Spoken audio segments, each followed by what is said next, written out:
They keep you 20, 30, 40, 50 years behind the times. That's what they do. And when something crops up that you should see, or a few people are noticing, in comes their propaganda. They're the first to put out the propaganda. Like the noctilucent clouds that suddenly started appearing, and they try to tell you how far back they went, and they were not new at all, and all this rubbish. It was all rubbish. Always putting the spin on things so that you can tell an idiot, and there's lots of idiots out there.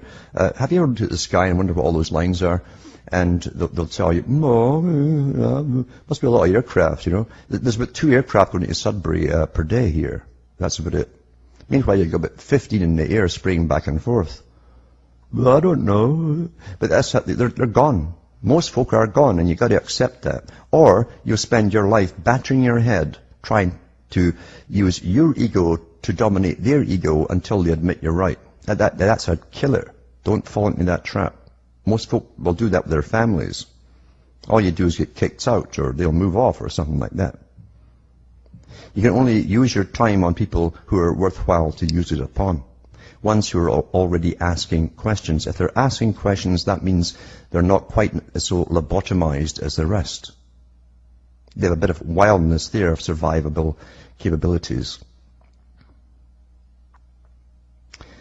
Now, I've gone on in quite depth for years actually, because when the spraying started here, daily, in Ontario, daily it started in 1998. I can remember the day it started.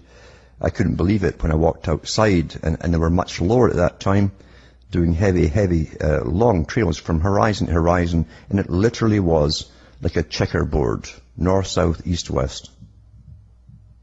And it's been like that ever since. They're a bit higher now. They've got better stuff to mix together that form into this mushy eggshell color much quicker than the old types that they used.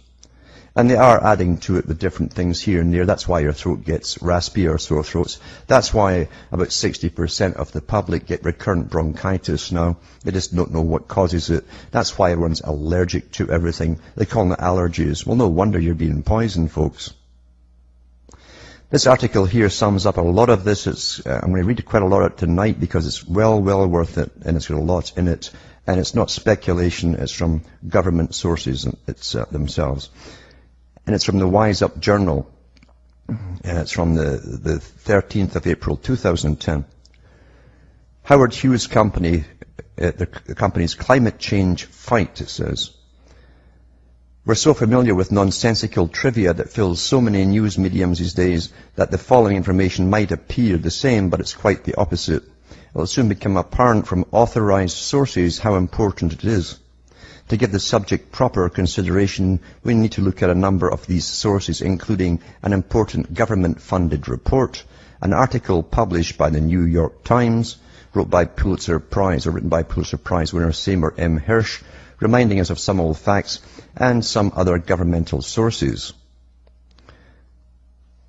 And I'll read some of this text when I come back. I mean, it really is on the ball. And I've got all this stuff already, and I've read this book, so I'll touch on some of the main parts of it and implications of it for you too. We're living in a fantasy, folks. Back after these messages. Hi, folks. This is Alan Watt, and we're cutting through the matrix, reading an article from Wise Up on the spraying and the governmental sources that you can go to see, yep, they're doing it all right, and how they've gone about it up till this present time, and where they want to go with it. It says the text below is taken directly from the United States government patent site. The restricted for government-only domain.gov can be seen in the site's address. It shows a technology with patent number, and it gives you the number by Hughes Aircraft Company, filed in 1990, with relating technology filed back in 1965. Keep in mind that the US government funded a large 1992 report titled, this is a very important report or book really, Policy Implications of Greenhouse Warming, Mitigation, Adaptation, and the Science Base. By the way, you can get it on PDF and on Scribd, I think, if you do a search. There's a few places you can get it for free, which can be read from the archive of the National Academies Press. You can also go in there too and take it basically chapter by chapter. Discuss this technology on a global scale and expressed, quote, The surprise of this analysis is the relatively low costs. This is what they're on about, the low costs of dumping aluminum oxide and various other metallic oxides into the atmosphere. And they said at the time, we can do this within 2 years. That was published in 1992. It says, we'll read some more detailed extracts from this report momentarily and see how current administrations support it. But first, the technology that Hughes Company developed decades ago. Now, all the links that I'll mention are on the site, the gov links and whole bits from the government itself. So there's no conspiracy here. It's from them, those guys. And it's got the patent numbers and all the rest of it too, and links to the patent numbers. But listen to this. This is what's in this particular policy implications of greenhouse warming. That all the big, it's a Bible for these guys at the top. It says stratospheric Welsh-back seeding for reduction of global warming. This invention relates to a method for the reduction of global warming resulting from the greenhouse effect, and in particular to a method which involves the seeding of the Earth's stratosphere with Welsh-back-like materials. Most current approaches to reduce global warming are to restrict the release of various greenhouse gases, such as CO2, CFC and methane. These imply the need to establish new regulations and the need to monitor various gases and to enforce the regulations. One technique proposed to seed the metallic particles was to add the tiny particles to the jet fuel of jetliners so that the particles would be emitted from the jet engine exhaust while the airliner was at its cruising altitude. While this method would increase the reflection of visible light incident from space, the metallic particles would trap the long wavelength black body radiation released from the Earth. This could result in net increase in global warming. It said here, not decrease by increase. And you found that too. When you're spraying heavily in a summer with that polymer type material C, it actually increases the heat down below. So such materials can include the class of materials known as Welsh-back materials. Oxides of metals such as aluminum oxide are also suitable for the purpose. The greenhouse gases layer typically extends between 7 and 13 kilometers above the Earth's surface. The seeding of the stratosphere occurs within this layer. The particles suspended in the stratosphere. And that's all I give, to suspend it in the stratosphere for as long as possible. This article also, I've gone into all these different sites, by the way, in the government sites. They admit that in sunrise and sunset you'll get these odd kind of rainbow effects around the sun. That's been getting seen now since 98 pretty regularly now. But they also mention it too that they're going to use multi-battery and arrays of super lasers to pulse through the atmosphere. And I've seen the pulsation effects on some nights. It's like a piano, someone playing a piano from top to bottom, back and forth, rippling across the sky. They're actually doing this stuff. Have been for years, folks. To continue with this one here, it says here, it's presently believed that the particle sizes in the 10 to 100 micron range would be suitable for the seeding purposes. Larger particles would tend to settle to the Earth more quickly. By the way, they also use jet streams. That's why I get so much dumped on top of me here. It carries it all the way down, large carrying area, down to Buffalo and New York area. And it comes up. They also seed it heavily over Chicago area. The greenhouse gases are typically in the Earth's stratosphere at an altitude of 7 to 13 kilometers. This suggests that the particle seeding should be done at an altitude order of 10 kilometers and then be seeded by dispersal from seeding aircraft. One exemplary technique may be via the jet fuel as suggested by prior work, remember, they'd already done the studies on it back then, regarding the metallic particles. The National Academy of Sciences, who have a U.S. Congress charter, organized the creation of the report, again, policy implication of greenhouse warming, mitigation, adaptation, and the science base. For those who have a brain and don't mind struggling through stuff, you'll find it fascinating. For the rest of them, forget it. It's not written for you. It's just not written. You'll lose interest, after a few sentences. It says on page 8 of the front matter, it states that the project was funded by the government, the U.S. Environmental Protection Agency, and got other funding from a consortium of private foundations, again, the parallel government, including the Carnegie Corporation of New York, the Charles E. Culpeper Foundation, the William and Flora Hewlett Foundation, John D. and Catherine T. MacArthur Foundation, and the Alfred P. Sloan Foundation. The project had a massive amount of people involved, and United Nations man Maurice Strong, you know Maurice Strong, the technocrat, that's what he's called, a technocrat, not responsible to the public, but makes big agendas like the Earth Charter. He was there at the conception phase, as stated in page 3. This is from the government.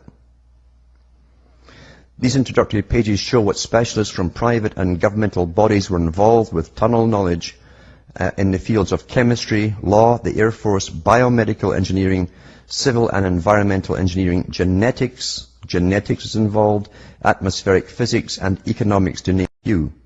Professors were brought in from the most upper-class colleges in the United States, such as Harvard, Yale, Carnegie, Berkeley, MIT, who constantly work with the United States Department of Defense, and MIT certainly does it more than others, the Rockefeller University, and so on. General Motors acquired Hughes Aircraft Company, plus its technology, and their vice president of the research laboratories, Robert Frosch, took part along with Joseph Glass, the director, vice president, and general manager of the fluorochemical division at DuPont, the world's second largest chemical corporation that also works with the military. There are many other notables, including John McLucas and former U.S. Secretary of the Air Force.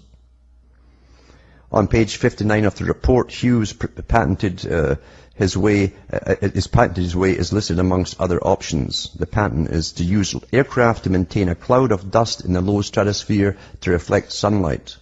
Page 59 also states, geoengineering options appear technically feasible in terms of cooling effects and costs on the basis of currently available preliminary information. This is back in the early 90s, folks. On page 44 and 60, they expressed their delight at such low cost. They actually have it broken down when you actually go into that, the links I'll give you from the government, at so much per ton. Which I'm sure the military, who don't mind spending billions in a single plane, could also share. By the way, they're using military jets. They decided eventually to change to military jets because when you force these metallic particles through the exhaust systems of jets, they tend to wear it out like a sandblaster would do, so they have to be special inside. Obviously, the titanium or some kind of carbide inside of it to stop it getting worn away as the stuff is blasted through. Perhaps one of the surprises of the analysis is the relatively low cost at which some of the geoengineering options might be implemented. On page 454 of the 1992 Global Geoengineering Report, they go into the costs of chemtrailing with Hughes-type technology. If a dust distribution mission requires the equivalent of a 500-mile flight, about 1.5 hours, the delivery cost for dust is $500 per ton. And ignoring the difference between the English and metric tons, a cost of 0.50 kilograms of dust. If 1010 kilogram must be delivered each 83 days, that's what they figured on, provided dust falls out at the same rate as soot, 5 times more than the 1987 total ton miles will be required. So they actually had figures in 87 as to what they were going to use on the public, but they started doing this about 94 instead up to 98. The question of whether dedicated aircraft could fly longer distances at the same effective rate should be investigated, so they decided to use the air forces for it. On page 459, the conflict of interest, so-called experts recommended going ahead with geoengineering as soon as possible. That was 92. And that the governments of the world can simply reduce as much CO2 as they care to pay for. So they're going to go ahead with this as soon as possible. And they said they could do it within 2 years. Cloud stimulation by provision of cloud condensation nuclei appears to be a feasible and low-cost option capable of being used to mitigate any quantity of CO2 equivalent per year. These possibilities appear feasible, economical, and capable of mitigating the effect of as much CO2 equivalent per year as we care to pay for. Lifting dust or soot to the tropopause or the low stratosphere with aircraft may be limited at low cost to the mitigation of 8 to 80 GT CO2 equivalent per year. Such systems could probably be put into full effect within a year or two of a decision to do so. And mitigation effects would begin immediately. Because the dust falls out naturally, if the delivery of dust were stopped, mitigation effects would cease within about 6 months for dust or soot delivered to the tropopause, and within a couple of years for dust delivered to the mid-stratosphere. The report by hand-picked experts and highly respected influential players ends up supporting this option as the most effective good news for GM. It's important to note this technology is just a slight upgrade to the old geoengineering technology we forgot about, or were not reminded about. The following two 1970s articles are from the New York Times archives, and I've got their links. I'll put them up on my site, cuttingthroughmatrix.com, at the end of the show. You can go and look them up yourself. But here's one from the New York Times, July 12, 73. Senate urges the U.S. to seek end to all environmental warfare. Rainfall patterns are altered, growing support noted. The Senate gave overwhelming approval today to a resolution calling on the U.S. to take a lead in seeking an international agreement to prohibit environmental warfare, such as past American rainmaking practices in Southeast Asia. They were using it in warfare over Vietnam and creating flood and mud areas all over so the enemy couldn't get through. Another article from the New York Times by Seymour Hersh, May 19, 1974. U.S. admits rainmaking from 67 to 72 in Indochina, a first in warfare. May 18th, the Defense Department has acknowledged to Congress that the Air Force and Navy participated in extensive rainmaking operations in Southeast Asia from 1967 to 1972 in an attempt to slow the movement of North Vietnamese troops and supplies through the Ho Chi Minh Trail network. There you have government admitting they can change the climate decades ago. That international treaty was written up and ratified from 1977. That's at the United Nations. It's titled Convention on the Prohibition of Military or Any Other Hostile Use of Environmental Modification Techniques, and can be viewed on the Federation of American Scientists sites. The link is here, by the way, and on the Carnegie Endowment site, and the link for that's here too. This technology is obsolete, yet remarkably most of us would think it's a technology yet to be developed. Amazing how much we are not reminded of or not told about. And I'm telling you folks, we live in a completely fake paradigm. That's what the media, the general media, is there for. What the media does is show you the side effects of policy implementations. Oh, look at that. Oh, isn't it terrible what they've done here? Oh, the cost of this, blah, blah, blah. That's what they give us, the side effects, the fallout, not the causes. Every day we get from media that it's normal for horrible things to happen to countries predominantly made up of brown or black people, and we don't bat an eyelid even if the pain is inflicted from a Western nation. But the question is, does unaccountable national security branches of governance have the same mindset when it comes to us, the peak of democratic civilized society? The UK, USA, France, Canada, and so on. Fortunately, there's an answer to that question, as briefly mentioned by the third largest newspaper in the UK, The Guardian. This is from the 21st of April 2002. A government report just released provides for the first time a comprehensive official history of Britain's biological weapons trials between 1940 and 1979. It's still classified after 79, folks. So this is what they have declassified. Many of these tests involve releasing potentially dangerous chemicals and microorganisms, that's bacteria and viruses, over vast swaths of the population without the public being told. That was all over Britain.